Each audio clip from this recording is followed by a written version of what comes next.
Kami mohon perhatian hadirin. Sesaat lagi acara akan dimulai. Kami mohon kepada hadirin untuk menempati tempat duduk yang telah disediakan. Terima kasih.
Kami mohon perhatian hadirin.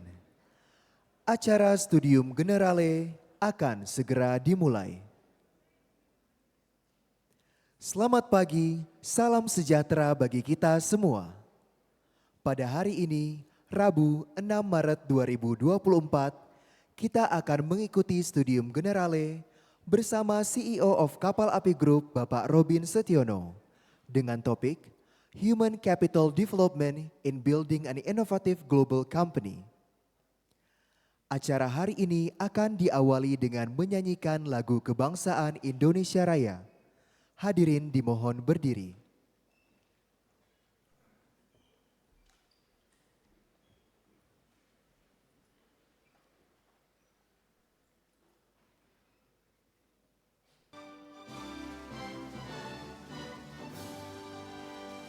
Indonesia tanah airku, tanah tumpah darahku. Di sanalah aku berdiri, jadi pandu ibuku. Indonesia kebangsaanku, bangsa dan tanah airku. Marilah kita berseru, Indonesia bersatu. Hiduplah tanahku, hiduplah negeriku, bangsaku, rakyatku semuanya. Bangunlah jiwanya, bangunlah badannya, untuk Indonesia Raya. Indonesia Raya, merdeka, merdeka, tanahku, negeriku yang ku cinta. Indonesia Raya, merdeka, merdeka, hiduplah Indonesia Raya. Indonesia Raya, merdeka, merdeka, tanahku, negeriku yang ku cinta. Indonesia Raya, merdeka, merdeka, hiduplah Indonesia Raya. Hadirin disilakan duduk kembali.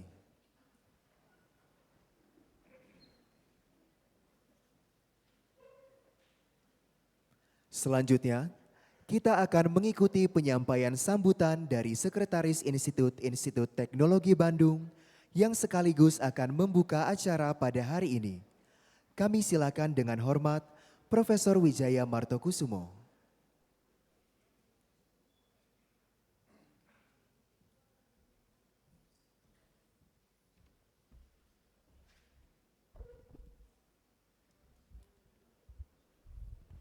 Assalamualaikum warahmatullahi wabarakatuh.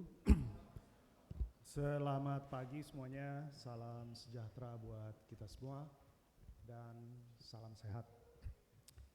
kepada segenap mahasiswa ITB yang saya banggakan, baik yang berada di kampus Ganesha di gedung Aula Barat ini, ataupun mereka yang saat ini sedang menyaksikan secara daring dari ITB kampus Jatinangor maupun dari ITB kampus Cirebon. Saya mengucapkan selamat berjumpa kembali pada acara rutin kita di hari Rabu, kuliah Studium General. Ya. Saya juga ingin mengucapkan selamat datang kepada para tamu ya, narasumber kita hari ini. Kali ini narasumber kita unik ya, dari sesuatu yang mungkin kalian tahu juga ya. Jadi Pak Robin, saya perkenalkan Pak Robin ya. Selamat datang Pak Robin. Pak Robin Setiono ini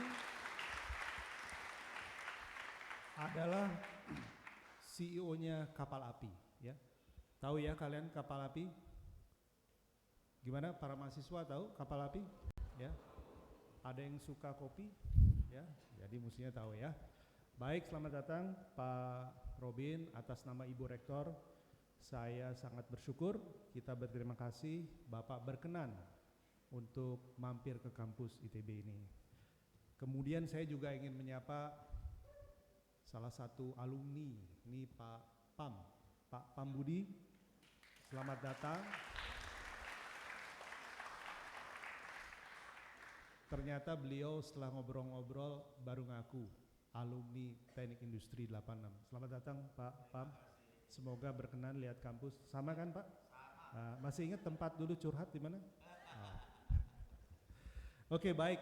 Saya juga ingin mengucapkan terima kasih kepada Ibu Maya, Kaprodi MBA yang berkenan menjadi moderator.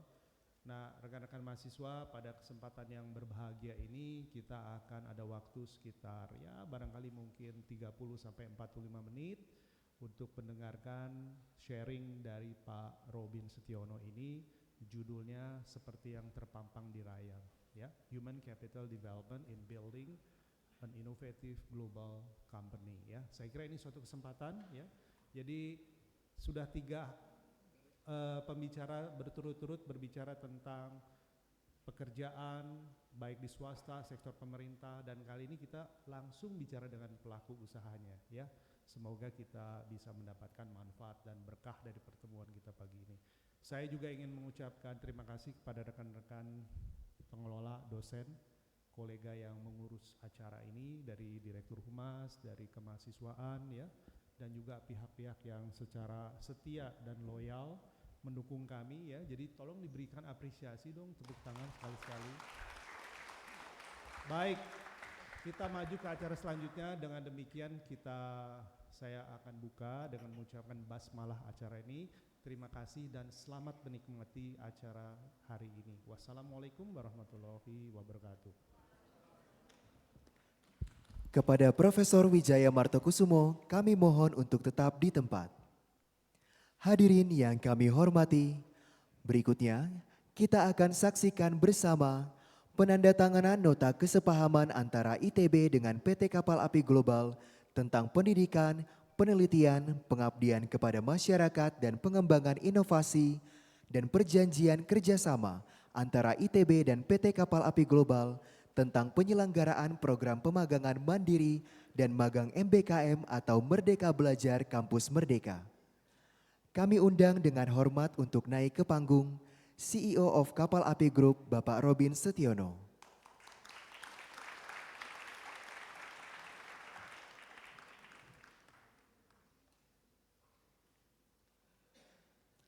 Kami silakan kepada CEO of Kapal Api Group dan Sekretaris Institut ITB untuk menandatangani nota kesepahaman dan perjanjian kerjasama.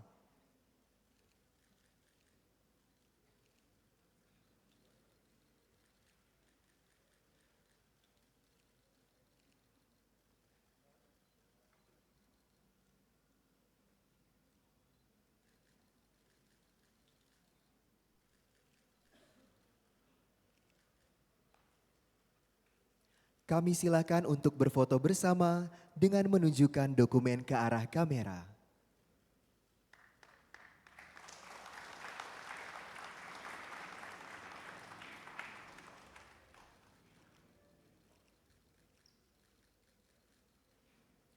Terima kasih kepada CEO of Kapal Api Group dan Sekretaris Institut ITB, kami silakan kembali ke tempat.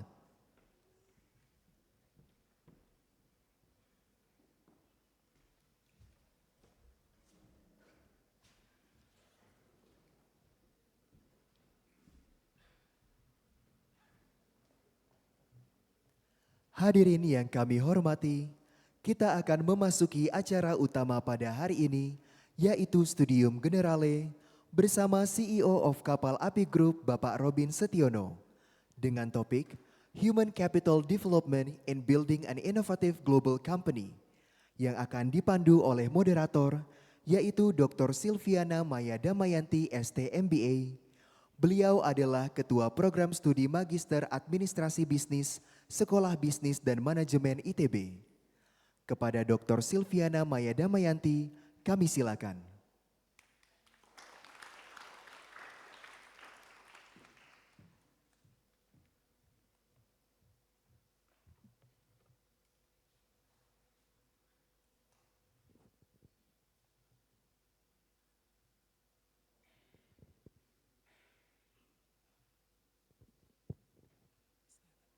Selamat pagi, Assalamualaikum warahmatullahi wabarakatuh.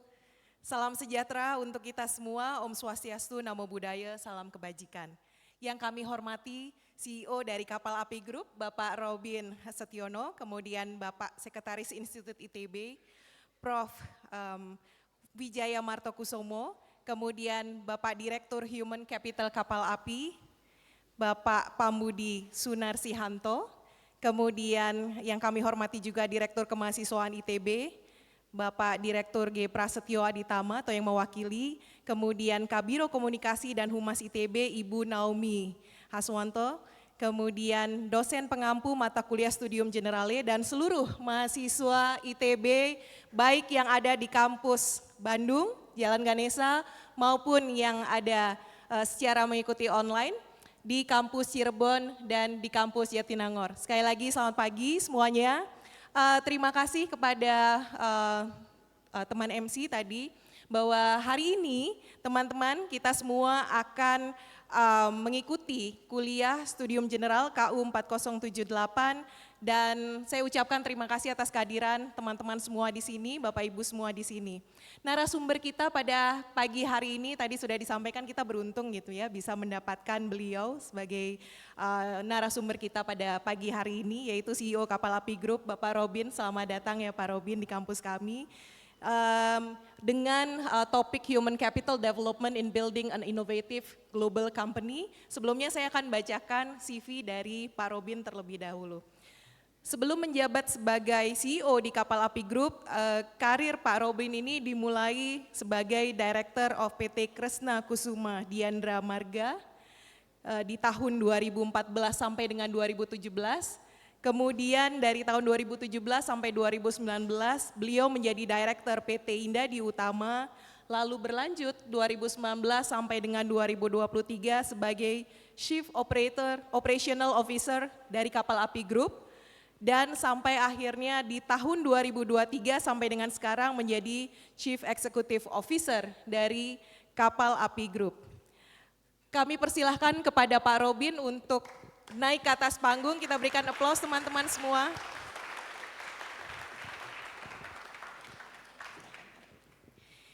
Iya, Pak Robin akan membawakan materi yang tadi kami sudah sampaikan begitu ya, Human Capital Development in Building an Innovative Global Company. Ya, human capital development teman-teman ini merupakan salah satu faktor penting begitu ya Pak Robin ya dalam pembangunan sebuah perusahaan tentunya yang inovatif dan ini perusahaan sudah mengglobal begitu.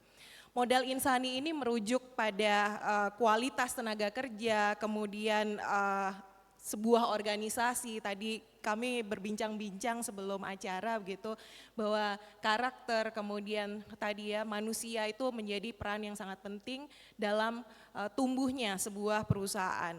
Kemudian di dalamnya juga mencakup ada pengetahuan, kemudian keahlian, kemampuan dan kreativitas yang nantinya mereka akan bawa itu semua ke dalam tempat kerja kita, ke dalam lingkungan kerja kita. Nah ini kita akan bertanya semuanya kepada Pak Robin. Pak Robin nanti akan menjelaskan mengapa capital development ini menjadi hal yang sangat penting dalam sebuah perusahaan. Kita akan dengarkan bersama-sama teman-teman dari Pak Robin. Waktu dan tempat kami persilahkan. Silakan Pak.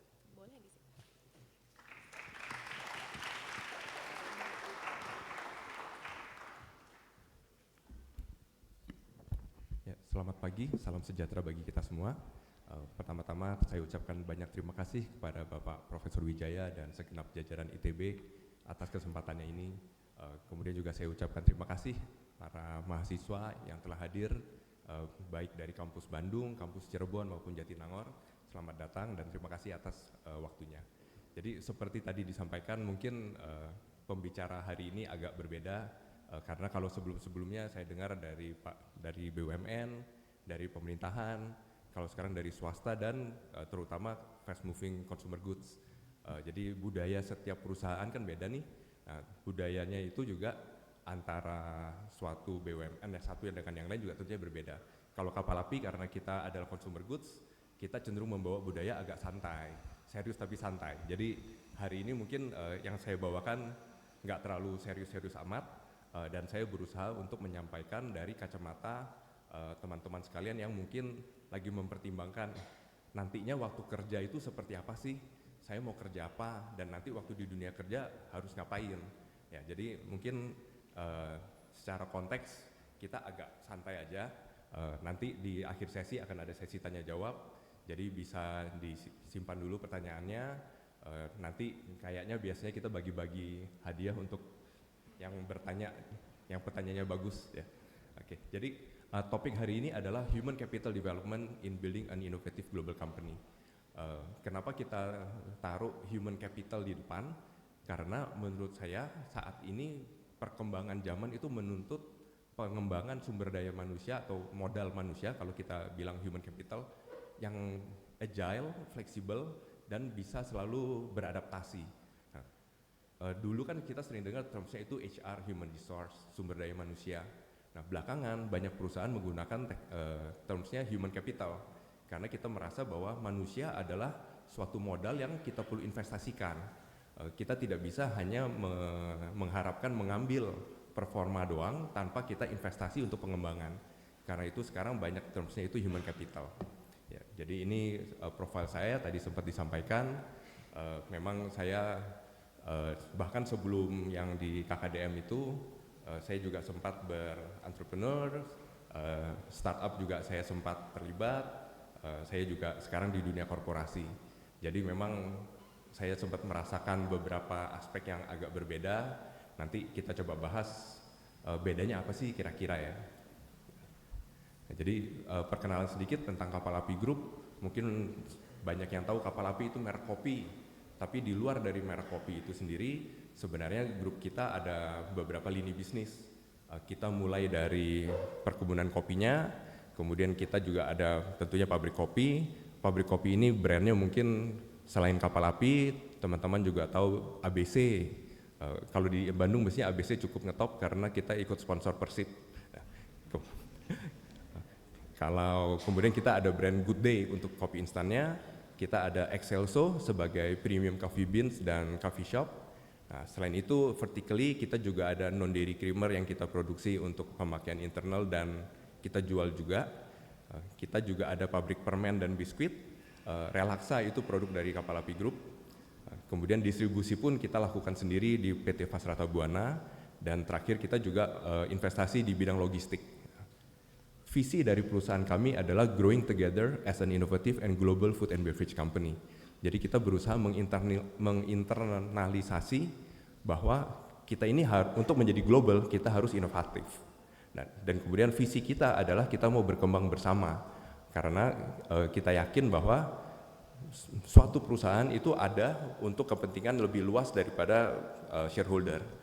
Kita mau berkembang bersama para karyawan, kita berkembang juga dengan para stakeholder lain, supplier, distributor, bahkan sampai masyarakat luas.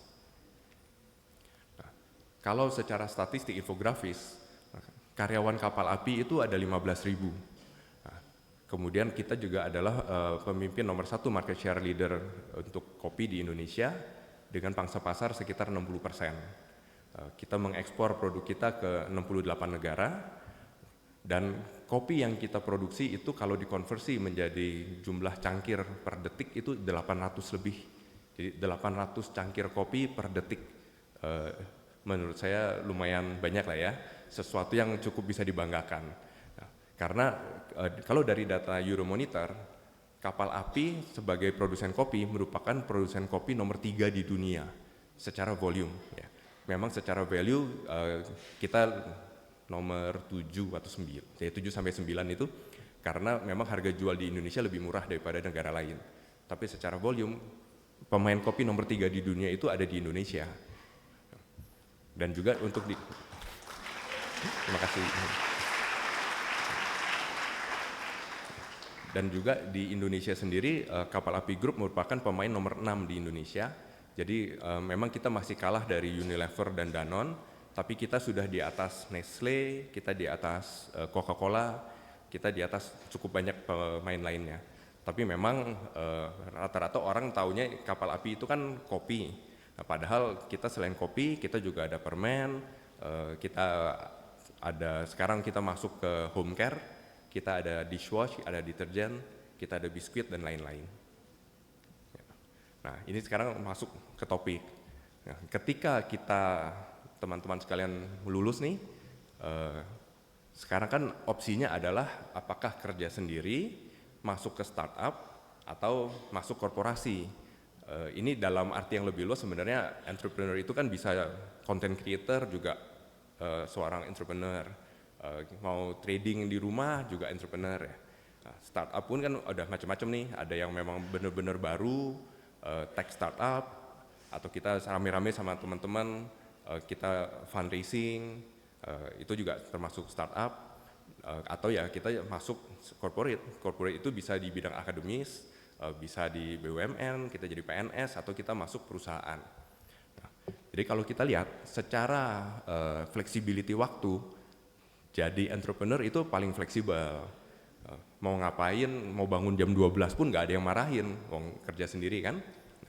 Kalau startup pun biasanya mereka lebih fleksibel dalam mengatur jam kerja.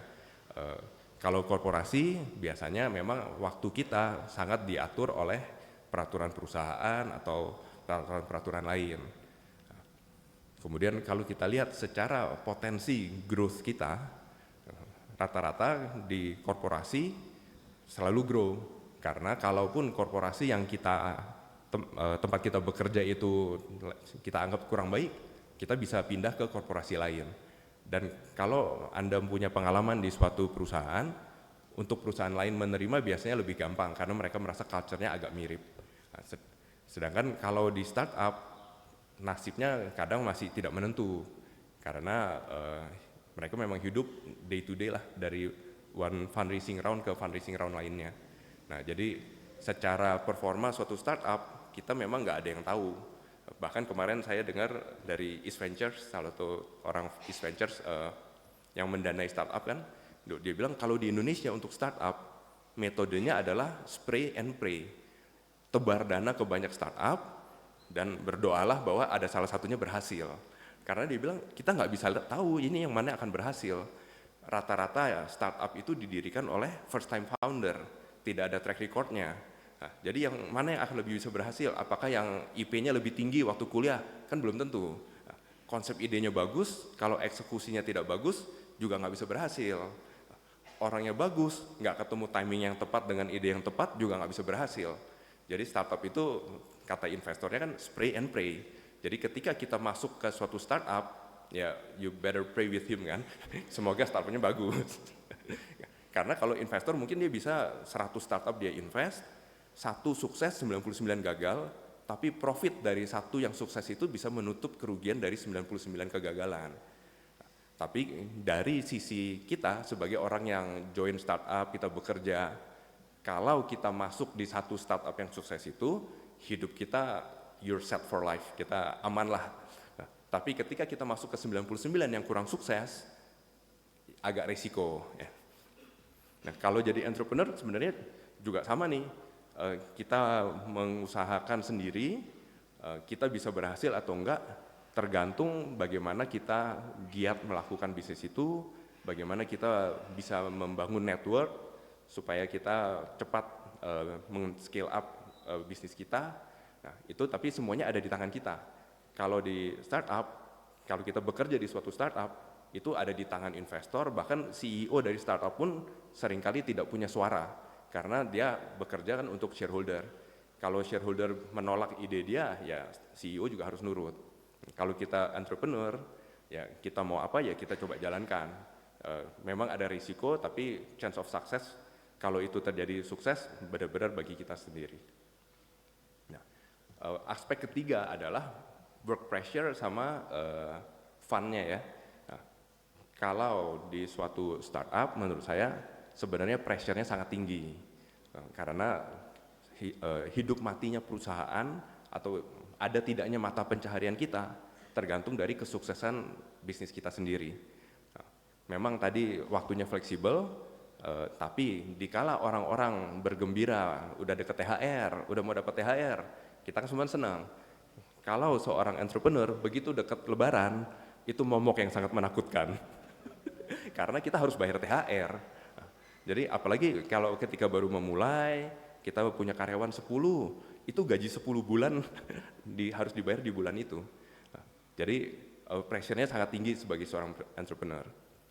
Tapi kalau di startup, hidup matinya perusahaan bukan tergantung kita kan. Jadi in a way, it's less pressure. Kita mau males sedikit, ya startupnya mungkin sukses kok. Atau the other way around, kita mau rajin pun belum tentu startupnya sukses. Jadi kalau di startup, pressure bagi individu sebenarnya nggak terlalu tinggi.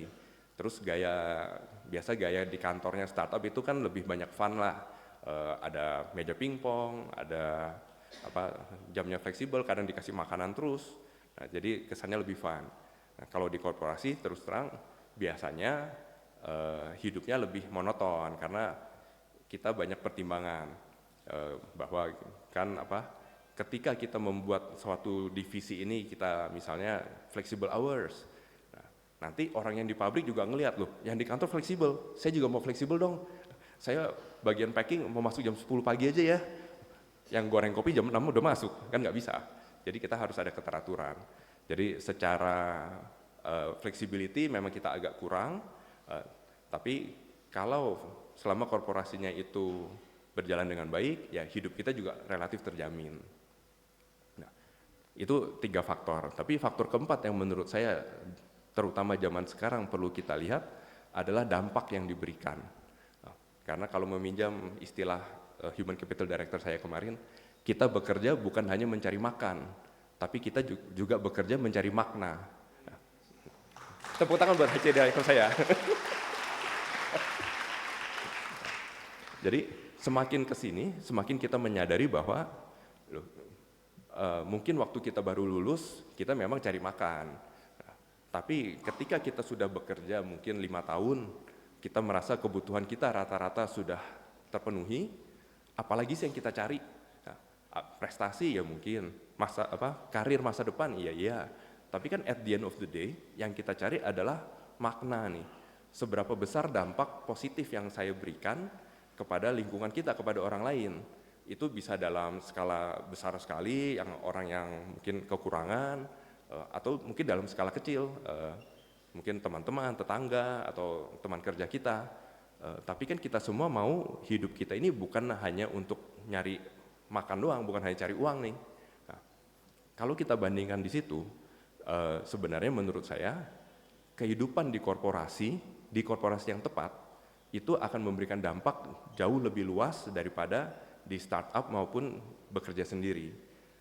Karena gini, dengan adanya scale di suatu korporasi, ketika kita misalnya melakukan suatu inisiatif, baik itu CSR atau kita berusaha bisnis model kita melibatkan UMKM, dampak yang kita berikan itu langsung besar. Karena dengan tadi misalnya skala kita yang 800 cangkir per detik. Loh, kalau kita bilang ya udahlah 1% dari penjualan kita mau alokasikan jualnya harus lewat rombong rokok. Nah, itu kan langsung menghidupi para rombong-rombong rokok dan memberikan dampak bagi kehidupan dia. Dan kalau kita misalnya kita membuat policy loh, kita mau beli kopi hanya dari petani yang sustainable. Itu kan karena kita punya bargaining power, maka kita bisa merubah perilaku para supplier kita. Sehingga dari kehidupan berkorporasi ini, kita bisa memberikan dampak luas dibandingkan kalau kita startup. Suatu startup mungkin dia bilang dia akan menyumbangkan 1% dari income-nya untuk apa, tapi kan biasa skalanya belum besar. Atau ketika kita usaha sendiri, memang di satu sisi kita bebas, sangat bebas memilih, saya mau membantu panti asuhan ini, saya mau membantu apa. Tapi rata-rata dampak yang bisa kita berikan tidak sebesar dibandingkan suatu corporate, karena skala tadi. Dan kembali lagi tergantung perusahaan seperti apa tempat kita masuk. Sehingga menurut saya cukup penting, terutama kalau kita merasa, loh saya juga udah mulai mau, nanti mungkin saya lihat 5-10 tahun lagi, saya mau memberikan dampak positif dalam bidang apa. Nah itu bisa menjadi dasar pemikiran ketika kita memilih masuk perusahaan apa. Kalau kita lihat, oh perusahaan ini mah cuma nyari duit, ya mungkin kita perlu melihat faktor-faktor itu, apakah itu perusahaan yang tepat. Ya. Nah, ini jadi kalau kita lihat, teman-teman sekalian nanti bisa mempertimbangkan kan, selain berusaha melamar ke banyak perusahaan, atau langsung memutuskan, saya nggak mau lamar perusahaan, saya mau langsung bikin bisnis sendiri. Atau ketika ngelihat, ini startup ini menarik nih, kayaknya idenya bagus. Ya ini menurut saya perlu dipertimbangkan dengan matang. Ya. Nah, karena kalau kita lihat, startup itu image-nya belakangan kan relatif bagus lah ya. Walaupun tahun lalu funding-nya mulai turun, tapi startup mentality itu kan sangat cepat kalau kita melihat soal agile. Suatu startup itu sangat cepat bergerak dan relatif cukup sangat dekat dengan customer. Karena kalau dalam suatu startup kan semuanya tuh urgent, funding mereka terbatas, jadi memang nggak boleh boros. Apalagi kalau dalam tahun-tahun ini funding agak susah, mereka sangat memperhatikan profitability juga dan cash flow. Sehingga di suatu startup semuanya itu harus membuat perusahaan lebih dekat ke profitability. Jadi apapun yang dilakukan, jangan lakukan yang aneh-aneh kalau itu tidak membuat perusahaan mencapai target dengan lebih jelas. Nah, sedangkan kalau kita bandingkan dengan suatu perusahaan yang besar, kita melihatnya kok jarang inovasi ya. Nah ini kan sebenarnya bukan karena orangnya itu kalah pintar atau nggak kreatif, tapi memang organisasi besar itu dirancang untuk konsistensi. Jadi produknya tuh kan harus standar, income-nya tuh harus sesuai budget, nah, terus labanya juga kita kontrol. Ini karena misalnya produk Good Day, nah, kalau kita Good Day mochaccino rasanya udah seperti ini, kita kan nggak bisa tiba-tiba minggu depan coba kalau gulanya dikurangin. Kalau nanti bulan depan gulanya tambahin ya, atau mochaccino digantilah rasanya dikasih lebih asin misalnya. Nah kita kan nggak bisa karena konsumen kita mengharapkan dari suatu brand besar suatu produk yang konsisten. Mereka justru membeli Good Day mochaccino karena mereka sudah tahu rasanya. Kalau mereka mau yang lebih creamy, mungkin dia pindah ke Good Day cappuccino, tapi jangan pindah kompetitor ya. Nah, jadi dalam suatu korporasi budayanya itu memang nggak bisa didorong oleh kreativitas individu doang, tapi kita harus punya suatu sistem, kita punya proses, prosedur, insentif, itu yang mendrive kehidupan korporasi. Jadi karena inovasi ini kan dianggap tidak menentukan masa depan perusahaan, jadi sense of urgency-nya memang sering agak kurang. Justru dalam konteks ini adalah kita perlu mencari suatu balance di mana budaya startup itu bisa dibawa masuk ke corporate life. Nah, kalau korporasi sangat kental dengan image innovation cycle-nya tradisional, mulai dari pengamatan, mulai cari ide, kemudian ada tim dulu untuk dianalisa, diskusi, kalau itu udah oke, baru mulai desain produknya, kemudian diproduksi, di launch, akhirnya baru dapat customer response. Setelah kita spend 1 tahun untuk mendevelop produk ini, kita launching, kita berikan dana marketing, ternyata tidak sukses, atau ternyata sukses, tapi 1 tahun kemudian baru kita tahu. Nah, sedangkan kalau budaya startup mentality itu adalah produknya nggak perlu jadi-jadi amat, yang penting ada prototype, kita tes langsung ke customer, dapat respons, ya kita ubah lagi produknya.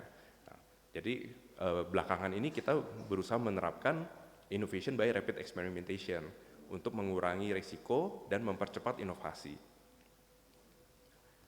Ini kita lihat kan kalau sekarang ini terutama generasi yang saat ini lagi kuliah, ini kan bisa dibilang digital generation lah, digital native. Sekarang ada lagi istilah AI native. Nah, sehingga yang orang milenial ini menganggap yang sudah ada itu era kolonial. Nah, ini sebenarnya sama-sama ada positif negatifnya dan kuncinya adalah bagaimana kita menjembatani. Ada istilah itu digital native, digital translator, sama analog. Ada orang di tengah yang mengerti jalan pikir anak-anak digital, tapi dia bisa menjembatani ke dalam konteks analog. Nah, ini perlu suatu mentality baru. Mentality barunya ini diperlukan bagi orang yang baru masuk maupun orang yang sudah lama. Karena kita merasa kita harus selalu berkembang. Kita melihat bahwa ini sama-sama bagus, kadang sama-sama benar, tapi nggak nyambung aja nih, nggak ada translatornya. Jadi semua orang, termasuk teman-teman sekalian ini mungkin pesan dari zaman dulu, Bapak Ibu kita kan, pendidikan tidak berhenti di kursi sekolah. Nah, ini memang tidak berhenti di kursi ITB. Jadi pendidikan dan kita harus selalu membuka diri, kita harus adopt. Ya, karena yang mungkin yang ini sekarang merasa bahwa nanti waktu baru masuk nih, kita kan anak digital, itu bos gue jadul bener sih. Nah, kita sering ada gitu, bahkan ada yang research menunjukkan ketika 30 tahun lalu, orang baru masuk kerja dan mereka melihat bosnya, pandangan mereka adalah, wah bos saya sudah sangat berpengalaman, saya harus belajar dari dia. Nah, tapi anak zaman sekarang, ketika dia masuk ke tempat kerja baru, mereka merasa, lah bos gue udah 10 tahun, jadul dia, udah gak relevan dengan dunia sekarang. Nah, mindset ini nih sering terjadi, sehingga kadang terjadi konflik. Nah, orang lama merasa, loh saya pengalaman, ini anak belum pengalaman kok sok banget gitu. Sedangkan anak yang baru masuk merasa, loh kita anak muda, target marketnya kan anak muda, harusnya seorang yang dengerin saya gitu kan. Nah, tapi yang kita perlu ingat, bahkan istilah digital native itu selalu berubah. Ya. Ini kakeknya Bart Simpson, sempat ada episode di mana dia bilang, dulu saya tuh dianggap orang digital. Kemudian definisi digital tuh berubah sehingga saya nggak jadi orang digital lagi. Yang sekarang disebut sebagai digital itu saya nggak ngerti dan menurut saya ini aneh dan itu scary gitu ya. Nah, masalahnya it will happen to all of us. Mungkin kalau yang masih relatif muda gitu, saya kan juga masih relatif muda. Saya merasa misalnya, sosial media, kalau saya anak Friendster dulu, nggak ada yang tahu Friendster kan, udah nggak ada. Nah, tapi paling nggak kita merasa dengan Pak Wijaya juga mungkin kan masih kita fasih kok, Facebook kita ngerti, Instagram ngerti, begitu ngomong TikTok, saya udah mulai ngapain sih? Nah, itu sekarang mungkin anak-anak sekarang, TikTok, saya mah ngerti TikTok, kalau mau marketing TikTok, saya mah bisa banget lah. Kolaborasi dengan KOL, saya aja followernya 2 juta gitu. Nah, kemudian ketika kita di misalnya software lah, kalau dulu zaman saya C++, sekarang masih dipakai sih. Nah, tapi sekarang kan Python gitu ya. Nah, anak saya waktu lagi pandemi karena nganggur belajar sendiri Python, bisa bikin kalkulator gitu. Anak saya yang kecil umur 10 bisa upload YouTube konten, bisa ngedit 3D model. Nah, jadi udah memang zamannya kan beda. Nah, mungkin teman-teman yang sekarang di sini kan juga merasa, 3D modeling udah makanan sehari-hari gitu. Python bisa. Yang menjadi masalah kalau kita tidak berhenti, kalau kita berhenti belajar, 5 tahun lagi belum tentu Python itu masih relevan. Belum tentu TikTok itu masih trending. Ya. Belum tentu 3D modeling, simulation itu yang dipakai. Karena memang semakin ke sini teknologi makin berkembang, AI ini kan sangat cepat nih. Kalau zaman dulu kita bikin skripsi, ngolah dari Google aja udah berasa gampang. zaman sekarang nggak tahu kalau di ITB. Kalau masukin ngumpulin paper diminta Turnitin rating nggak? Iya. Nah, untuk menunjukkan plagiarism kan. Nah, kemarin kita sempat ada engage consultant dari Hong Kong, dia ngasih hasil analisa begini, rekomendasi. Kemudian salah satu anak kita yang lumayan milenial, Gen Z lah ya, masukin ke AI checker, 100% AI generated. Itu konsultan dibayar 100 juta. Jadi mereka memakai AI untuk generate reportnya. Nah, kalau kita tidak selalu mengupdate diri bahwa loh zaman sekarang pakai AI itu gampang bikin laporan. Nah, ini karena kita ada anak Gen Z, dia iseng, dia ngecek, lah ternyata cuma modal AI doang. Ya. Ini makanya kita kan harus selalu mengupdate diri, kalau enggak kita yang akan bingung. Nanti mungkin kita nggak tahu 10 tahun lagi selain AI nggak tahu udah ada apa lagi. Jadi pesan saya ketika masuk ke dunia kerja, jangan berhenti belajar, jangan juga melihat bahwa orang lama itu jadul. Karena biasanya yang jadul-jadul itu ada ilmunya lah. Kalau kata saya pengalaman mah nggak bisa bohong lah. Orang yang baru sama orang yang berpengalaman, pasti yang pengalaman ini udah melihat kenapanya, apa yang harus dilakukan. Mungkin kita tahu apa yang harus dilakukan, tapi kadang kita nggak ngerti kenapa dan apa yang perlu dilakukan kalau kejadiannya agak beda. Ya. Jadi bagaimana kita menjembatani startup mentality dengan corporate mentality, kembali lagi mulai dari human capital development. Kita harus selalu mengupdate diri dan juga salah satu cara mengupdate diri ini kan dengan lingkungan kita. Lingkungan apa yang kita cemplungkan diri kita. Kalau kita berada di suatu lingkungan yang hanya misalnya hanya ngomonginnya marketing terus, otomatis mindset kita hanya marketing. Ketika kita ngomong dengan orang produksi, mindset kita, loh enggak, pasar nggak bisa begitu. Tapi sebaliknya, bagi orang produksi, dia ngumpulnya dengan hanya orang produksi, dia ketika melihat, loh konsumen maunya begini, iya tapi produksinya susah. Atau orang R&D-nya bilang, loh kita mesti begini supaya ini, oh nggak bisa. Nah, kita tuh harus membuka diri bahwa tetap customer focus, tetap kita harus mengadopsi yang pengalaman kita, tapi kita juga membuka diri kepada orang lain, dan jangan membatasi diri untuk di satu bidang terlalu dini. Jadi ada juga buku menyebutkan antara generalis dan spesialis. Apakah lebih baik menjadi spesialis atau generalis? Dia mengadakan research dengan atlet. Dia membandingkan Tiger Woods yang dari kecil oleh ayahnya diajarin golf. Terus ada lagi atlet-atlet lain seperti Roger Federer. Tapi saya mulai merasa agak tua, atletnya udah tua-tua semua, ini udah pada pensiun. Tapi Roger Federer itu sangat terkenal di tenis. Tapi waktu kecil, olahraga dia itu bukan tenis. Dia pernah jadi atlet renang, dia pernah menjadi yang lain, kemudian dia menemukan panggilannya untuk di tenis. Michael Jordan pun kan awalnya bukan atlet basket.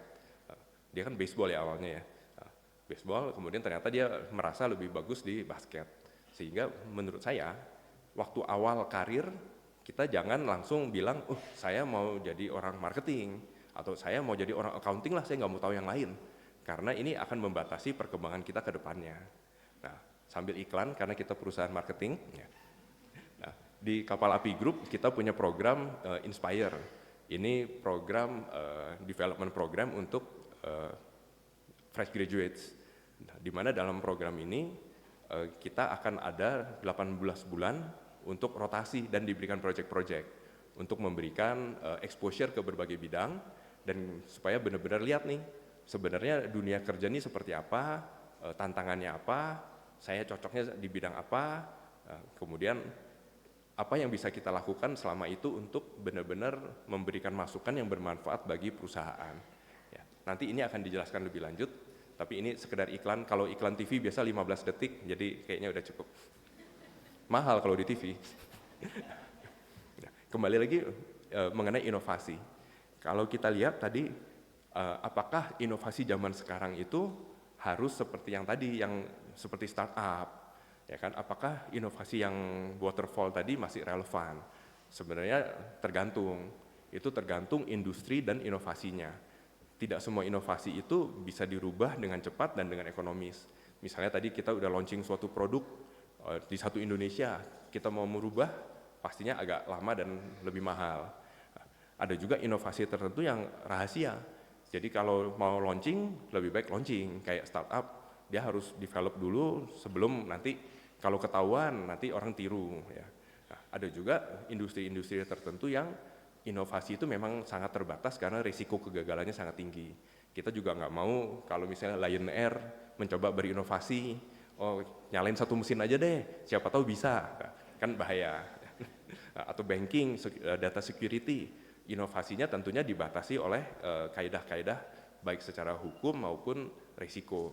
Jadi inovasi pun harus kita gabungkan antara metode yang cepat dengan metode yang berhati-hati. Jadi kalau industrinya itu tidak diregulasi ketat, nggak butuh investasi yang besar, nggak mudah ditiru, dan kegagalannya itu nggak langsung membuat customer pergi, itu kita harus mencoba inovasi dengan rapid experimentation. Ya, frekuensi inovasinya kita tambah, skala percobaannya lebih kecil supaya biayanya lebih murah, tapi pembelajarannya dipercepat. Karena tadi itu generasi sekarang kan generasi yang mau segalanya lebih cepat. Jadi inovasi pun harus lebih cepat karena konsumen berharap kita cepat berubah dan menanggapi kebutuhan mereka. Nah, ini juga menuntut sumber daya manusia yang lebih kreatif, berani mencoba dan mampu berkolaborasi. Kembali lagi saya tekankan bahwa nanti di dunia kerja kita harus kreatif tapi juga berani mencoba. Mencoba ini tentunya dengan komunikasi dengan atasan, dengan teman-teman ya. Tapi jangan sampai kita merasa bahwa ya udahlah saya ngikut aja lah, go with the flow. Ujung-ujungnya kan pemikiran kalian, segala pendidikan yang sudah dibekali ini jadi nggak keluar manfaatnya. Ya. Kemudian kemampuan kolaborasi, komunikasi itu juga menjadi sangat penting. Ya. Terus waktu kita ngomong inovasi, sebenarnya inovasi itu bukan hanya new product launch, bukan hanya new business. Inovasi ini kan bisa juga cara kerja baru, bisnis model baru, customer experience baru. Ini ada dari suatu buku, Keeley, dia menyatakan bahwa 10 types of innovation. Innovation itu bisa dari profit modelnya, dari network, structure untuk berinovasi, inovasi proses, product performance, product system, service juga, apakah kita ada inovasi dalam jasa, dalam channel penjualan kita, dalam branding, atau customer engagement. Ketika mereka melakukan suatu research, sebagian besar inovasi memang dilakukan dari product performance atau product system, jadi ekosistem produk maupun produknya sendiri. Dan ini kan memang yang paling sering langsung kita pikirkan, inovasi apa nih? Oh ada produk baru. Semua orang image-nya begitu inovasi, kesannya tuh new product launching. Sedangkan memang investasi yang dilakukan di kategori lain inovasi relatif kecil. Padahal ketika mereka menganalisa return on investment dari investasi terhadap innovation, investasi dalam produk itu ROI-nya paling rendah. Ketika kita menemukan suatu profit model baru, itu yang return-nya paling tinggi. Atau kalau kita berhasil berinovasi dalam customer engagement, itu yang return-nya paling tinggi. Karena kalau kita launching suatu produk baru, itu kan cuma salah satu cara dan sangat gampang ditiru. Ketika kita menciptakan suatu produk, kompetitor nggak lama tuh akan launching produk baru yang sejenis. Nah, ketika itu udah ada saingannya, kita harus spend lebih di marketing atau kita harus turunkan harga, sehingga return-nya jadi rendah. Sehingga perlu diingat, terutama ini kan teman-teman kan nggak hanya dari jurusan marketing. Inovasi itu bisa dilakukan di semua bidang. Tinggal bagaimana kita mencari cara untuk inovasi.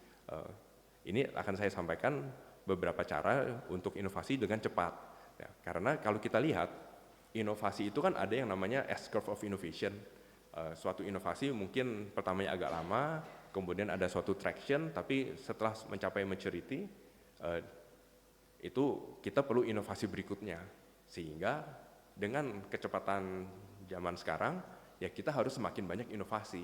Tapi kalau kita lama inovasinya, ya otomatis nggak bisa banyak inovasinya.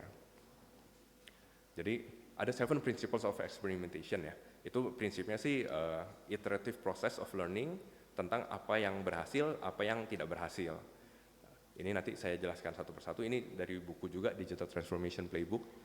Jadi kalau dilihat salah satu pesannya adalah rajin-rajinlah membaca, memperkaya diri dengan ilmu. Karena kalau dengan rajin membaca, paling enggak ketika Anda diundang studium generale, Anda punya materi.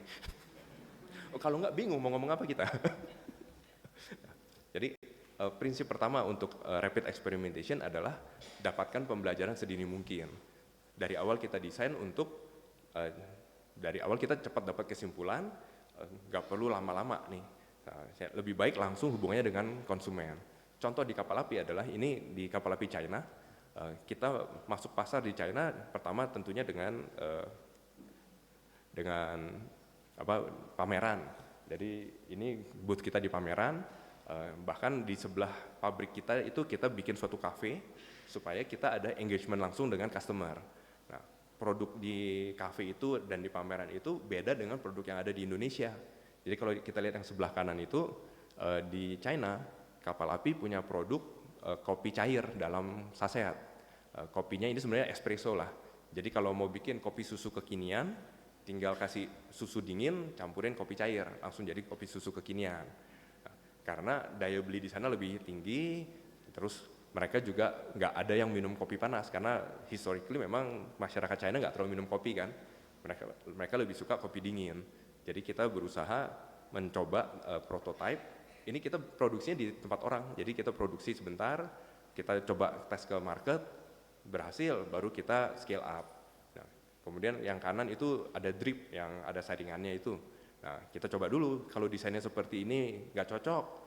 Karena waktu kita awal bawa desain dari Indonesia, rata-rata mereka bilang kok desainnya nggak menarik. Nah, jadi kita coba prototype, kita bawa ke pameran, kita bawa di kafe. Kalau itu oke, kita bisa langsung cepat dapat pembelajaran. Nah, prinsip kedua yaitu harus cepat dan iteratif. Jadi ini contohnya adalah kita punya pabrik creamer, non-dairy creamer, yang kita pakai untuk misalnya di ABC susu, di kopi 3-in-1. Awalnya kita tuh hanya jual business to business. Jadi kita jual dalam kemasan karung 25 kilo, kita jual selain ke internal kita jual ke customer-customer, teman-teman di perusahaan makanan lainnya. Nah, termasuk kopi kekinian itu banyak juga yang pakai creamer dari kita. Nah, tapi kita berusaha coba dong inovasi, jangan cuma jual B2B, siapa tahu kita bisa jual jangkau langsung ke konsumen. Nah, ini yang biru itu kita coba, itu kan kelihatan packagingnya silver, cuma stiker biru, kita jual di Tokopedia. Nah, ternyata ada inputnya apa nih? Oh, masih bisa diimprove. Kemudian kita improve lagi, desainnya dikasih foto dikit. Nah, ternyata kuantitinya udah agak bagus, tanggapan pasar bagus. Sekarang kita print kemasan yang lebih menarik, yang ini jadi creamer rasa matcha, ada yang rasa coklat, nanti ada rasa taro. Dapatkan di official store Tokopedia. Iklannya banyak kalau FMCG. Saya yakin kalau pembicara dari pemerintahan nggak ada iklan kan, Bu? Nah, prinsip lain adalah kita harus fokus pada masalah, jangan pada solusi. Kadang itu kita ada suatu problem, kita kepikir ide kan, nah kayaknya solusinya ini nih. Nah, terutama bagi yang mempunyai ide itu, dia cenderung jatuh cinta pada solusi yang dia pertama kepikir. Jadi dia mati-matian berusaha, ini pasti bisa nih, saya yakin kok. Kalau nggak bisa coba lagi, nggak bisa coba lagi. Nah, itu pendekatan ulet dan persisten itu memang penting, tapi kalau dalam rapid experimentation harusnya nggak boleh. Kita harus tetap kembali ke fokus pada masalah dan konsumen. Ini contoh, ini Good Day di Filipina. Awal kita launching adalah yang paling kiri, kita launching desain mirip dengan di Indonesia. Bahkan kita mengedepankan itu produk Indonesia. Nah, ternyata produknya nggak terlalu jalan. Nah, kemudian kita FGD, kita tanya-tanya, oh karena rasanya kurang creamy. Di Indonesia kan kita Good Day itu 20 gram. Nah, kita bikin versi yang 25 gram Good Day Cappuccino ini. Ini Good Day Cappuccino kan di Indonesia ada, kita bawa ke Filipina. Pak, dulu mereka bilang ini kurang kental nih, kurang creamy, jadi yang Good Day Cappuccino yang bagus. Nah, kemudian karena kita yakin dengan Good Day Cappuccino, tim kita juga mati-matian berusaha menjual Good Day Cappuccino. Itu kita lakukan selama 2 tahun. Nah, itu pokoknya promonya diganti, iklannya diganti, distributor diganti, tetap nggak jalan. Nah, sampai akhirnya kebetulan ada tim kita yang baru, dia survei pasar, loh Pak, desain kita lain sendiri, white coffee di Filipina itu rata-rata menyebut white dan kemasannya tuh putih. Nah, kemudian ketika kita coba mengganti redesign dengan kemasan putih, omsetnya langsung bagus. Nah, ini kan menunjukkan loh, kalau dulu kita tidak jatuh cinta pada Good Day Cappuccino, kita melihat itu nggak works, kita langsung cari lagi sebenarnya kenapa. Mungkin dari 2-3 tahun lalu kita udah punya Good Day White ini dan berhasil. Nah, jadi ini pembelajaran, kalau kita jatuh cinta pada solusi, kita benar-benar fokus, oh Good Day Cappuccino pasti bisa. Oh ini distributornya yang nggak bener. Nah, ini kan kita buang-buang waktu dengan kesimpulan yang ujung-ujungnya ternyata produknya, desainnya yang nggak cocok. Isinya hampir sama Bu. Jadi memang peran warna itu penting sekali. Karena Ibu Naomi kan saya lupa dulu. Kemudian prinsip keempat, dapatkan feedback yang benar. Ini adalah contoh foto dari control room kita di perusahaan logistik. Udah kayak Metro Polda. Jadi kita bisa nge-track truk kita posisinya ada di mana, truk mana yang udah kelamaan ngetem, kalau ngetem nongkrong itu bisa ketahuan dia di dekat restoran atau di mana. Nah, itu kita lakukan itu. Nah, waktu kita awal mendirikan Vastana Logistik, nah, kita kan berusaha nanya-nanya ke customer, nyari apa sih kalau kita bikin perusahaan logistik? Nah, kan pada bilang, oh zaman sekarang yang gampang lah, bikinin aplikasi dong. Nah, terus cari yang murah. Ya udah, dari feedback beberapa customer itu kita fokus develop aplikasi. Nah, jadi aplikasinya udah jadi, kita cari vendor-vendor yang murah.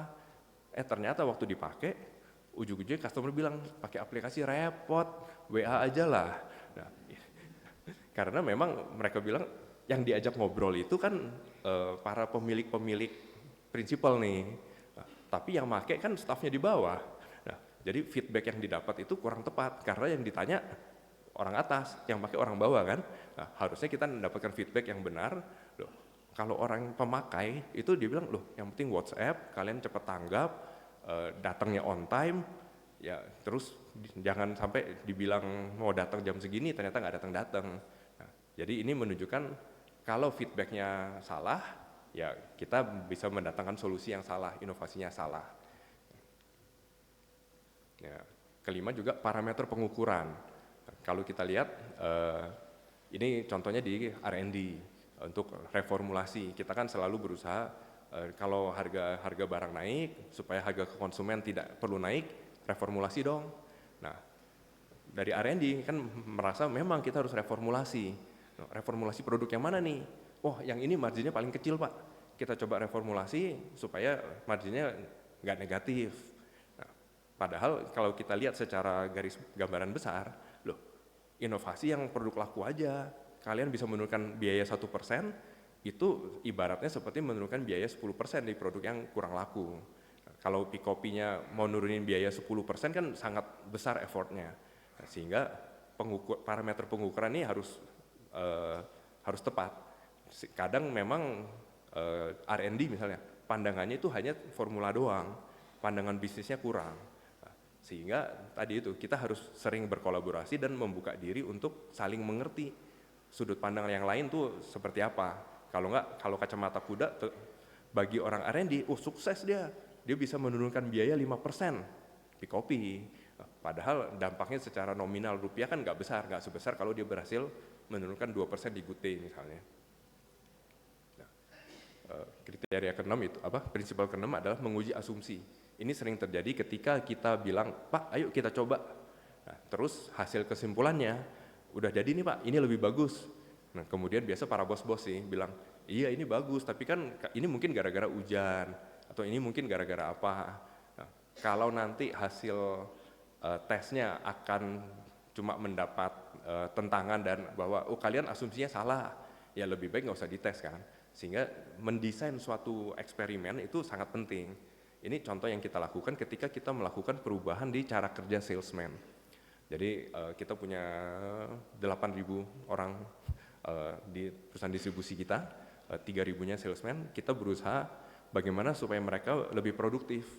Kita ubah cara kerja mereka, mulai dari cara mereka menyapa toko, tugas mereka apa aja, supervisor ngapain, kemudian mereka bawa apa, aplikasi di Android-nya juga kita modifikasi. Nah, ini kan pertama kita run pilot dulu. Nah, kemudian kalau ini sukses, baru kita akan roll out nasional. Nah ini kan kita perlu mendapatkan suatu kesimpulan.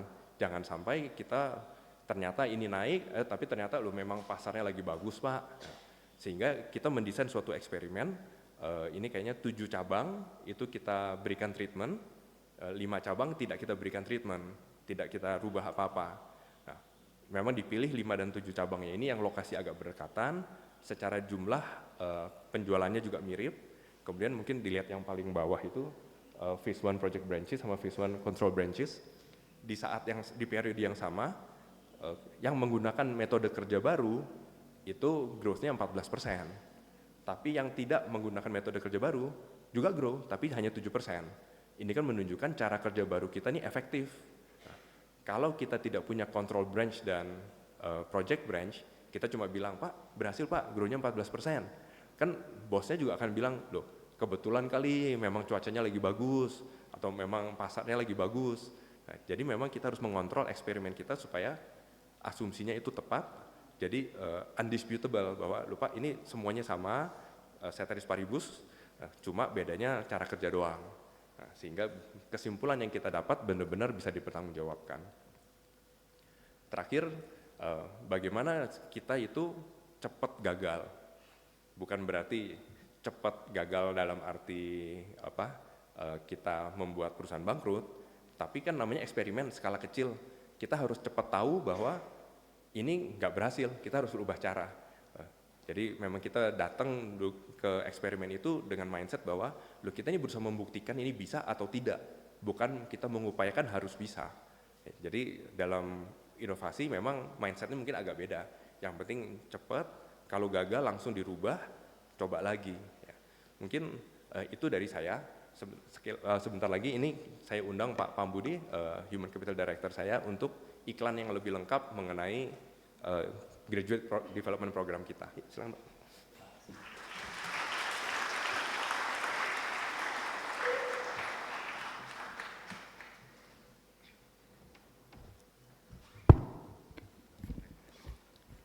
Assalamualaikum warahmatullahi wabarakatuh. Yang terhormat Pak Profesor Wijaya, Ibu Naomi, jajaran manajemen Institut Teknologi Bandung, rekan-rekan mahasiswa, adik-adik saya, dan anak kandung saya yang kebetulan hari ini ikut hadir di ruang ini. Terima kasih banyak untuk kesempatannya. Saya memperkenalkan diri sebentar karena saya diminta Pak Robin untuk mengumumkan dan menarik minat dari adik-adik sekalian untuk bergabung dengan perusahaan kami ya. Nama saya Pambudi Sunarsihanto, saya Human Capital Director di Kapal Api Group. Kebetulan saya juga pernah kuliah di gedung yang sama ini di Teknik Industri pada tahun 1986. Jadi terima kasih. Saya pernah merasakan bergetarnya hati saya pada saat disambut dengan tulisan "Selamat datang putra-putri terbaik bangsa", kira-kira begitu. Nah, setelah dari ITB saya sempat kuliah di Prancis, saya ngambil jurusan Computer Science dan mengambil master di bidang Artificial Intelligence kebetulan. Jadi seperti Bapak Robin bilang, mungkin saya termasuk yang digital native Artificial Intelligence, saya pelajari pada tahun 1989-90, kira-kira demikian. Setelah itu, sebagai bukti bahwa lulusan ITB juga bisa bekerja dalam bidang apapun, saya sekarang bekerja di dalam dunia human capital. By the way, saya punya WA group isinya 250 lulusan ITB yang bekerja di dunia human resource dan human capital. Jadi silahkan kalau tertarik di dunia human capital. Sebelum ini saya pernah menjadi Human Capital Director di Citibank Indonesia, di Danone Aqua, di Bluebird, dan terakhir di Kapal Api Group. Beberapa pengalaman saya bukukan, jadi ada penerbit buku dari Bandung, Mizan, kebetulan CEO-nya juga lulusan astronomi ITB. Nah, buku saya diterbitkan oleh mereka. Hari ini khusus untuk kalian yang bertanya, baik yang di Bandung maupun yang online di Cirebon, Jatinangor, dan seluruh Indonesia berkesempatan mendapatkan hadiah buku saya yang akan saya tanda tangani sendiri tentu saja. Anyway, hari ini apa yang akan kita sampaikan? Jadi perusahaan kami dalam ambisi globalnya tadi, saya tahu semuanya mengenal kapal api. Mungkin tidak tahu bahwa kami mengekspor ke 68 negara. Mungkin tidak tahu bahwa pendapatan tahunan kami dengan berjualan kopi itu adalah 20-an triliun. Kira-kira begitu per tahun. Dan saat ini memang era di mana saatnya perusahaan lokal mengambil kepemimpinan dalam market di Indonesia. Kita jauh lebih mengerti market yang dibutuhkan masyarakat Indonesia dan kami akan berada di garis terdepan di market tersebut. Nah, kami juga dalam rangka ambisi global tersebut memerlukan adik-adik sekalian, rekan-rekan sekalian untuk membantu kami. Siapa yang bisa membantu kami mencapai ambisi global kami kalau bukan putra-putri terbaik bangsa ini. Betul kan ya? Oke. Jadi dalam program Graduate Development Program ini kami mengajak Anda semua untuk bergabung dengan kami dalam program pengembangan leadership ke masa depan yang kami butuhkan. Secara serius kami sampaikan, kami ingin mengembangkan bisnis, kami perlu lebih banyak orang yang berkualitas. Apa artinya bisnis kalau tidak ada orang yang menjalankan? Nah, dalam program ini pada saat dijalankan nanti kami mengajak Anda semua untuk bergabung, bekerja di perusahaan yang saat ini menjadi market leader di dalam industri ini. 60% market share. Tidak banyak perusahaan di Indonesia yang mempunyai 60 market share. We are the market leader. Please join and welcome us. Tentu saja kompetitif salary and benefit. Kita tahu bahwa uang bukan yang paling penting, tetapi salah satu faktor. So let me tell you right away. Kebetulan sebelumnya saya bekerja di Danone Aqua, di Citibank, pernah di Telkomsel, di Bluebird. Saya tahu market rate-nya untuk seorang lulusan S1, kami menyediakan yang kompetitif. Nah, tentu saja selain kompetitif secara salary, ada kemungkinan untuk mengembangkan karir leadership development. Silahkan Google konsep belajar namanya 70-20-10. Belajar itu 10% memang dari bangku kuliah, dari teori dan dari training. 20% adalah dari coaching seniornya. 70% adalah learning by doing on the job. Nah, di dalam program ini kita mempunyai kesempatan untuk mempelajari dari satu proyek ke proyek lain. Setiap 6 bulan sekali akan dipindah dari berbagai proyek yang ada. Ini adalah beberapa contoh yang ada. Tentu saja proyek di sales, marketing, business development, tetapi ada quality dan system improvement, business review, organization review, strategy. Basically this is the place if you want to be an internal consultant. 6 bulan pindah dari satu departemen ke departemen lain, belajar. Seperti yang sampaikan oleh Pak Robin tadi silahkan bereksperimen pada saat Anda masih muda. Gagal is okay, as long as you learn and improve from that. Kalau Anda belum yakin mau kerja di pemerintahan, BUMN, perusahaan swasta, startup, silahkan join, eksperimen 18 bulan, you enjoy with us, please continue. You don't enjoy, by all means, no hard feeling. Nah, inilah seninya daripada eksperimen tersebut. Nah, dari situ banyak sekali yang bisa dilakukan. Termasuk bagi yang pecinta kopi tentu saja. Bisa bereksperimen, berinovasi kopi, dan lain sebagainya. Termasuk kalau yang mau jadi data scientist, waktunya untuk belajar tentang data di perusahaan kami dengan seluruh data yang kami punya. Siapa yang berhak untuk masuk? Silahkan.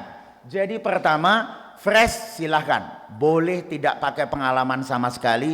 Justru kami memerlukan academic approach dari Anda semua. 2 tahun pengalaman masih boleh. Kalau udah lebih dari 2 tahun, mungkin jangan dulu. Karena mungkin Anda udah terpengaruh dengan budaya kerja atau cara kerja dari perusahaan lain. Justru kami yang menginginkan fresh from the oven. Dari ovennya perguruan tinggi terbaik di negara ini. Boleh ya bilang begitu ya? Nah, ya. Kami tentu saja punya IP requirement 3,3. Nah, jadi pesan saya kepada yang ada di sini semua, silahkan. Kami nggak bilang bahwa IP is the most important. Tentu saja ada karakter yang kami nilai. Orang-orang yang pantang menyerah, orang-orang yang gigih, orang-orang yang bisa beradaptasi dengan perubahan, orang-orang yang mampu bekerja sama dengan sebuah tim. Maka kami nggak masang 4. Kalau IP-nya 4 tapi tidak bisa bekerja sama dengan tim juga nggak ada gunanya. Jadi supaya kita tahu ada requirement IP tapi ada karakter juga. Tentu saja saya sedang membela diri karena dulu IP saya pas-pasan juga. But what I'm saying adalah mari kita menyadari bahwa ada sesuatu yang lebih penting dari IP, bentuklah karakter. Yang belum nyampe 3,3 don't worry, masih ada waktu 1 atau 2 semester lagi ya untuk belajar sekeras-kerasnya supaya mengejar IP setinggi itu, ya kira begitu ya. Kemudian ada good leadership skill, dan please we are a global company ya, tentu saja kami menginginkan bahasa Inggris yang fluent, selain bahasa Indonesia dan Sunda yang sedang Anda tekunin bersama. Please scan ada di sini ya QR code-nya untuk mendaftarkan. Nah, open today sengaja kami hari pertama di kampus ini ya. Setelah itu kami akan buka untuk kampus lain. Nah, tim saya ada di sini ya. Kami perkenalkan dari rekrutmen tim ada Ibu Nela, ada Pak Dias, ada Pak Edgar dan Bu Sandra, ada Pak Steve. Tim saya full support dan kalau ada pertanyaan silahkan hubungi saya atau tim saya tersebut yang ada di belakangnya Pak Wijaya pada saat ini ya akan membantu pertanyaan Anda. Please, what are you with lah? Tepuk tangan untuk mereka semua. Dalam spirit keterbukaan, let's have fun. Please join us. It's going to be rock the world. Thank you very much. Terima kasih Pak Pam untuk penjelasannya tadi terkait dengan rekrutmen begitu ya untuk mahasiswa-mahasiswi kami. Baik, adik-adik mahasiswa baik yang ada di kampus Ganesha maupun di Cirebon dan di Jatinangor. Sekarang kita buka ya sesi untuk question and answer Pak Robin begitu ya. Mungkin kita buka dulu untuk 3 penanya pertama. Silakan dari sini yang depan tadi saya udah langsung ambil. Kemudian yang pakai kaos hitam, Dek. My Trip, My Adventure, ya. Kemudian yang di sebelah sana, yang belakang ya, saya ambil ya, yang jaket biru, Anda. Oke. Nanti sebutkan nama, NIM, fakultas sekolah, sama dosen pembimbing perlu Prof. Fit?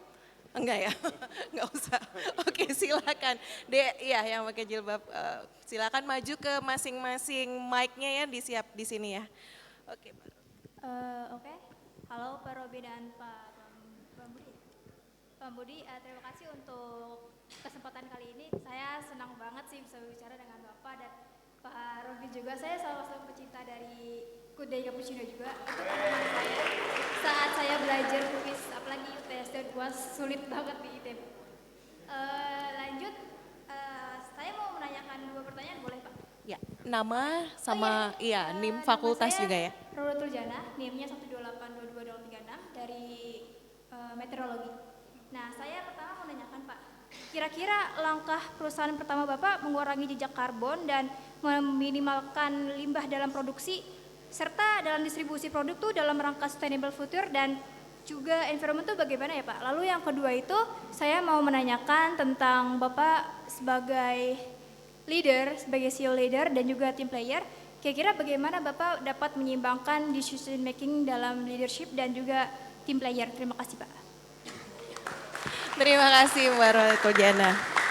Mau dijawab dulu atau kita kumpulin aja dulu? Langsung ya? Kumpulin ya? Oke silahkan Dek. Oke, perkenalkan Assalamualaikum warahmatullahi wabarakatuh. Selamat siang semuanya, selamat siang Pak Robin. Perkenalkan nama saya Mikael Darren Anjar Sanyoto dari Teknik Perminyakan tahun 2022. Terima kasih atas kesempatannya Pak Robin. Di sini saya izin bertanya.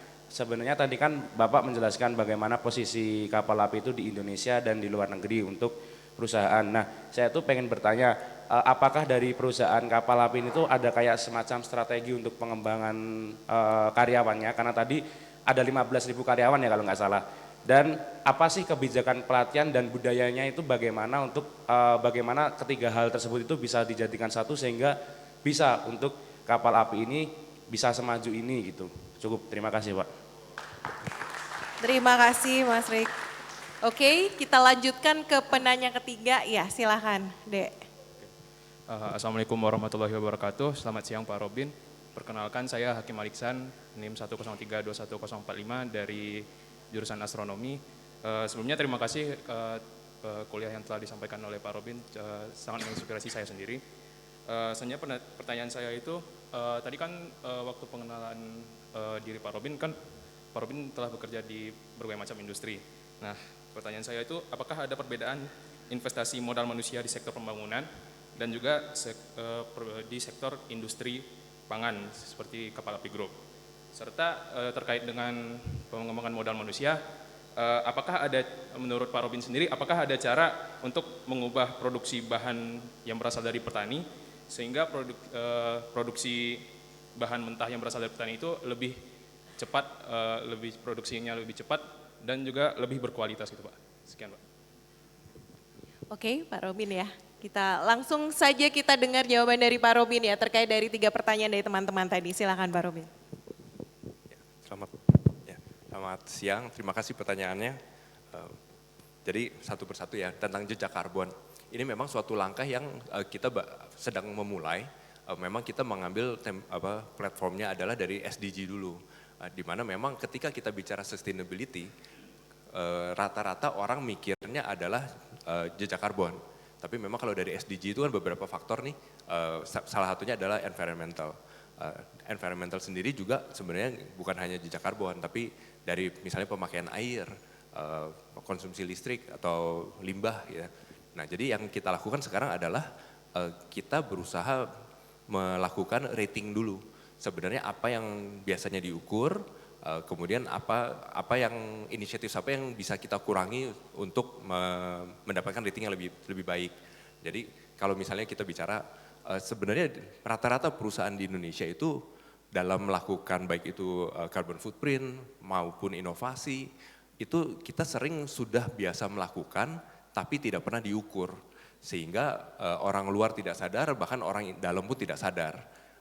Misalnya ketika kita memproduksi kopi instan, sebenarnya jadi saya pernah ketemu seorang supplier lah ya.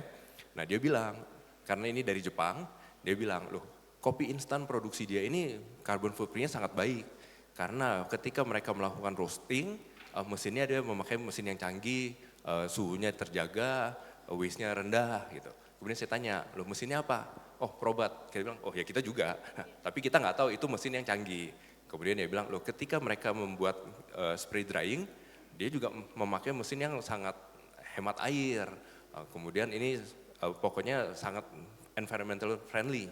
Terus mesinnya apa? Oh GEA dari Denmark. Terus dia bilang, ya kita juga. Nah, tapi kita tidak pernah merekam sebenarnya apa yang sudah kita lakukan untuk berusaha mengurangi dampak lingkungan. Nah, jadi sekarang yang kita sedang lakukan adalah kita tangkap dulu sebenarnya jejak karbon kita seperti apa sih, dampak apa yang kita sudah berikan kepada lingkungan. Kemudian dengan benchmarking, apakah kita lebih baik dari industri atau memang kita kurang. Selain itu, apalagi yang bisa kita lakukan untuk lebih baik. Nah, tapi menurut saya sustainability itu lebih dari environmental. Karena kan biasa kita pakai istilah ESG, environmental, social, dan governance. Nah, di Indonesia sepertinya faktor sosial ini yang sangat perlu. Kalau kita lihat mungkin kembali agak menyimpang dikit ke yang tadi tentang bahan mentah ya. Petani di Indonesia ini rata-rata produktivitasnya sangat rendah. Selain outputnya rendah, harga jual mereka juga agak rendah nih. Karena terlalu banyak tangan di tengahnya. Petani di Indonesia ini jual ke pengepul, pengepul jual ke trader, trader jual ke trader besar baru jual ke produsen. Nah, atau trader besar jual ekspor. Nah, sehingga percentage of FOB value-nya itu yang nyampe ke petani itu kecil. Karena rata-rata petani kopi di Indonesia adalah small stakeholders. Nah, kemudian si trader bisa menekan harga, pengepul menekan harga. Nah, kemudian belum lagi praktek ijon ya, kan mereka diberikan uang muka supaya panennya langsung diambil. Nah, kemudian biasanya sering terjadi mereka menawarkan barang-barang konsumtif supaya selalu ada keterikatan. Nanti ditawarin, Pak ini saya kasih uang dulu, nanti bayarnya pakai kopi aja. Kemudian dikasih beliin motor. Nanti motornya udah lunas, dia datang lagi, Pak ada kulkas baru Pak, Bapak nggak usah bayar dulu, pakai aja. Nah tapi karena dia sudah terikat dengan penghijauan itu, harga jualnya rendah pun mau nggak mau dia tetap jual dengan harga murah. Nah, jadi yang kita berusaha lakukan adalah kita melakukan pembinaan ke petani kopi. Jadi pembinaan ini bermanfaat untuk meningkatkan produktivitas karena kita juga memilih dari bibit apa yang mereka pakai, kemudian apakah mereka melakukan pemupukan, kemudian jarak antar pohon, kemudian peremajaan pohon kopinya jalan nggak, kemudian kita harus melakukan pruning. Jadi kalau pohon batangnya banyak, harus beberapa dikurangi supaya buahnya lebih bagus. Nah, petani-petani, ada yang di dekat sini, ada di mana? Gunung Puntang. Nah, itu salah satu binaan kita di Citarum Harum. Nah, itu yang kita lakukan adalah kita memberikan mereka edukasi bagaimana supaya menanam kopi dengan lebih baik, outputnya naik, kualitasnya lebih baik. Nah, kemudian kita menjamin kita akan membeli untuk produksi yang outputnya sesuai spek kita menjamin membeli dengan harga wajar. Nah, harga wajar kita adalah harga yang kita beli dari trader besar, tapi kita membeli langsung ke petani. Nah, jadi secara perusahaan kita tidak dirugikan, bahkan kita diuntungkan karena kita mendapatkan kopi yang kualitasnya baik. Nah, kemudian kita juga tahu originnya dari mana. Bagi petani, karena tidak banyak tangan, dia mendapatkan pendapatan yang lebih baik. Nah, ya jadi kembali itu dulu ya. Jadi lompat lagi ke bahan baku, bagaimana supaya bisa berkualitas, cepat, itu juga dari standarisasi yang kita lakukan. Petani di Indonesia rata-rata baik itu di kopi, di coklat maupun komoditas lain, rumput laut, yang sering terjadi adalah mereka sangat cash flow driven. Kadang petiknya itu belum merah, mereka mau cepetan petik supaya cepat dapat output, tapi hasilnya rasanya kurang bagus. Kalau rumput laut harusnya kadarnya 45 hari, kadang mereka 35 hari baru 35 hari sudah dipanen. Tapi bagi mereka kan hasilnya rumput laut, tapi ketika itu diproses menjadi karagenan, nanti rendemennya jadi rendah. Nah, tebu juga sama, kalau tebu kita panennya nggak bagus, rendemennya ketika jadi gula jadi rendah. Ini yang harus edukasi yang kita lakukan ke petani-petani bahwa kalau kopinya dari biji merah, sudah diproses dengan baik, defeknya baik, kadar airnya di bawah 13%, baru kita akan beli dengan harga bagus. Ini kan menjaga kualitas kita sambil mengedukasi petani. Tentunya kita nggak berhenti hanya cuma menolak doang, tapi kan kita harus memberitahukan bahwa loh kalau Bapak lakukan ini, nanti harga jual Bapak juga lebih bagus. Nah, dan ini yang memang kita lagi giatkan sebagai salah satu sustainability initiatives kita. Ya, jadi kalau tadi tentang decision making, bagaimana menjaga apa yang kita decide sendiri, apa yang kita delegasikan gitu mungkin ya. Nah, kembali lagi ke human capital development. Kuncinya adalah kepercayaan kita terhadap jajaran kita. Kalau kita tidak percaya terhadap jajaran kita, ya kita mau micromanaging, semuanya kita sendiri yang putuskan. Tapi kalau kita sudah menseleksi dan sering komunikasi sehingga jajaran kita juga tahu arahnya ke sini dan mereka bisa mentranslate dengan lebih detail, tentunya seiring dengan berjalannya waktu lebih banyak yang kita delegasikan. Karena kan masing-masing posisi itu punya peran dan tugasnya sendiri. Nggak mungkin seorang itu mau ngurusin dari A sampai Z. Mungkin kita untuk beberapa item, misalnya human capital development, saya percayakan ke Pak Pam. Nanti Pak Pam karena sudah sering komunikasi, Pak Pam juga kan tahu kapan harus bertanya, kapan bisa jalan sendiri. Nah tentunya empowerment dan authority-nya ini perlu diperjelas dulu. Ya, kemudian ya nanti kan Pak Pam mungkin secara human capital sangat menguasai. Kalau kita ngomong IT, ya cuma belajar zaman dulu, ya AI, ya jangan dulu lah Pak. Ya. Nah, dan kembali lagi ke trust dan development. Dan itu memang trust itu dibentuk dari waktu dan dari performa.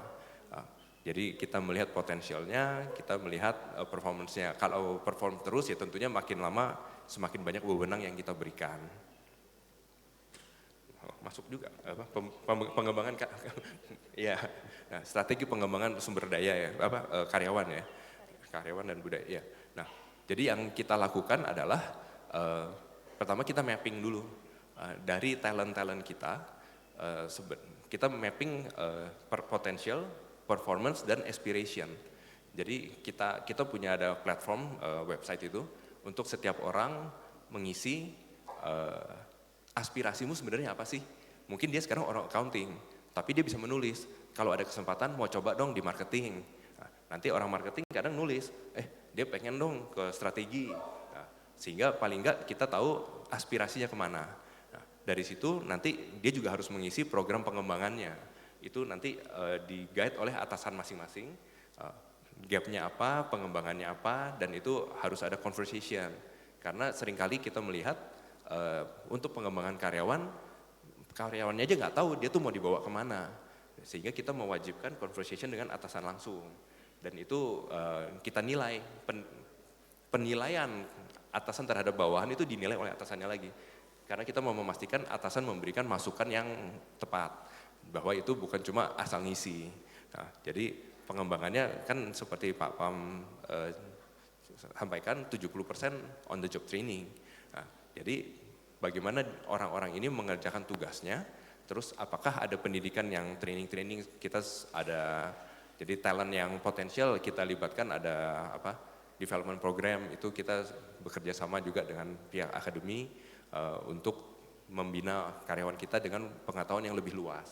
Ya. Kalau perbedaan investasi di berbagai industri, menurut saya sepertinya bukan dari industrinya perbedaannya, tapi memang dari perusahaannya sendiri. Ada perusahaan yang merasa bahwa biaya pengembangan itu biaya, tapi ada juga perusahaan yang menganggap loh ini investasi, karena ujung-ujungnya kan kita membutuhkan talent yang lebih baik, yang lebih mumpuni. Kalaupun talent itu ternyata setelah kita berikan pendidikan, ternyata dia keluar pun, bagi kita ya memang kita agak sesalkan sedikit, tapi bagi kita nggak apa-apa, dia toh akan menjadi duta besar kita di perusahaan-perusahaan lain. Mungkin nanti, karena yang sekarang lagi kita giatkan adalah employee journey. Bagaimana seorang karyawan itu mulai dari masuk, dia dengar tentang kapal api, misalnya dia hadir di acara hari ini, kemudian dia apply, dia berinteraksi dengan tim kita, kemudian akhirnya dia di interview, dia masuk proses onboarding, selama bekerja tetap kita develop, bahkan waktu keluar pun misalnya dia ke perusahaan lain, dia harapan kita pengalaman dia tetap positif, sehingga dia akan cerita bahwa wah kalau di kapal api dulu begini.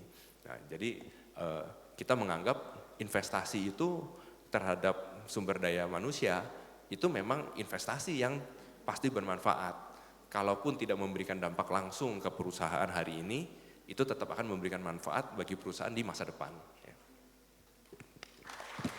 Ya, terima kasih Pak Robin untuk jawabannya. Sayangnya Pak Robin waktu kita sudah habis. Jadi mungkin nanti untuk teman-teman yang masih ingin bertanya, silakan nanti kirimkan pertanyaannya ke teman-teman panitia untuk nanti bisa dikirimkan ke tim Bapak, begitu untuk nanti bisa dibantu untuk dijawab pertanyaannya. Kalau saya boleh wrap up, Pak Robin, jadi tadi Bapak sudah menyampaikan terkait dengan budaya perusahaan, di mana teman-teman ini menjadi hal yang sangat penting buat sebuah perusahaan, bagaimana membentuk budaya perusahaan, meretain karyawan, melakukan engagement terhadap karyawan, kemudian membangun network untuk scale up. Nah ini teman-teman harus terus membangun networknya, dimanapun juga, semua itu akan bermanfaat nanti ke depannya untuk teman-teman mahasiswa semua. Lalu tadi boleh mengutip dari Pak Pam ya Pak, yang tadi disampaikan oleh Pak Robin, bahwa kita bekerja bukan hanya untuk mencari makan tapi juga untuk mencari makna, bahwa goals of the firm is not only shareholder wealth begitu, tapi juga value, dampak, impact kepada masyarakat kita dan tentunya kepada negara. Ada 7 hal tadi yang Pak Robin sampaikan gitu, bahwa Kapal Api Group ini mengimplementasikan 7 principle of experimentation, mulai dari learning early sampai dengan ke fail smart, dan ada satu tadi yang saya juga lihat, measure what matters now, termasuk juga test your assumption, karena what cannot be measured cannot be managed ya Pak ya. Jadi tadi kita harus tahu indikator-indikator apa saja untuk kita bisa manage itu semua, dan penting tadi untuk melihat asumsi apakah optimal atau tidak hal-hal yang kita lakukan, metode yang kita gunakan, sehingga tidak hanya dari sisi kualitatif tapi juga kuantitatif. Oke, terima kasih Pak Robin untuk materi hari ini. Kita berikan applause lagi kepada Pak Robin, teman-teman semua. Ya, Dengan begitu saya tutup untuk sesi diskusi kita pada hari ini. Saya kembalikan kepada MC, silakan Mas. Kepada Bapak Robin Setiono, kami mohon untuk tetap di tempat. Selanjutnya, Sekretaris Institut Teknologi Bandung akan memberikan piagam penghargaan dan cenderamata kepada Bapak Robin Setiono. Kepada Profesor Wijaya Martokusumo, kami silakan.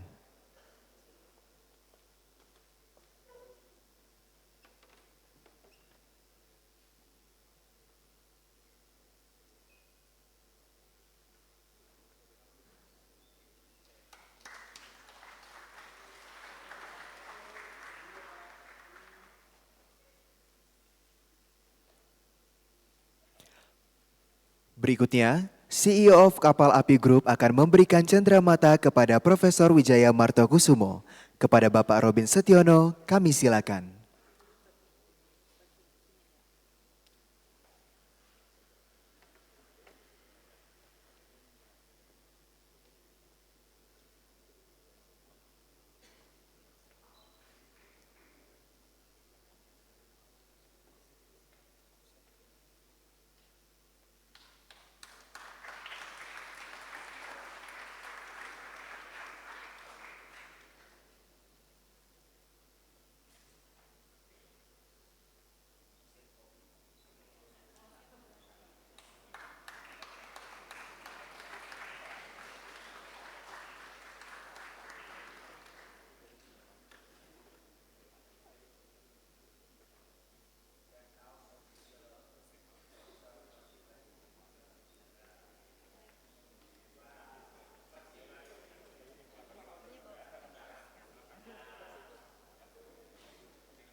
Baiklah hadirin, dengan demikian Studium Generale pada hari ini telah selesai. Terima kasih atas perhatian hadirin dalam mengikuti acara ini. Selamat siang dan salam sehat selalu. Kepada mahasiswa yang